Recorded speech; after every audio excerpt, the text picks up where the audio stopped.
Hello सबा साहिबा, तुम यहाँ क्यों आई हो? अदीब, इस जगह में क्या कमी है पता है तुम्हें? ये जगह कोजी नहीं है। कोजी नहीं है? यानी यहाँ थोड़े नरम तकिए हों, हल्की हल्की सी लाइट्स हों। इस जगह को और कलरफुल होना चाहिए था। हम एक ऐसे रेस्टोरेंट की बात कर रहे हैं जो अभी दिवालिया होने से बचा है।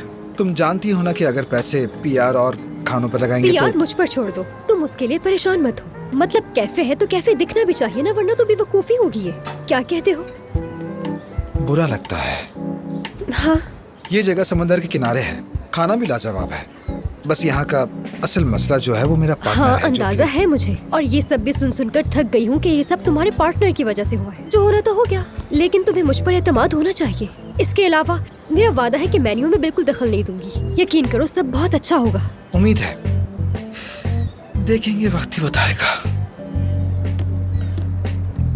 अरे हेलो अदीब। वेलकम अफसून। क्या हाल है? ठीक, तुम सुनाओ। मैं भी ठीक हूँ। सरप्राइज दिया तुमने। बस कोई खास काम नहीं था इसलिए यहाँ पर आ गई, और सुना है कि असली भी आ रही है तो सोचा तुमसे भी मिल लूं। तुम्हारी नई पार्टनर कैसी है? मत पूछो यार, हर चीज बदलना चाहती है। लगता है फिर से डूबने वाला हूँ। एक बार तो डूब चुके हो, उसे दूसरी बार फर्क नहीं पड़ेगा। चलो तुम्हें मिलवाता हूँ। हाँ जरूर जरूर। नाजली, नाजली। मिस नाजली। हाँ, अफसून साहिबा, आपको देखकर बहुत खुशी हुई। क्या तुम दोनों एक दूसरे को जानते हो?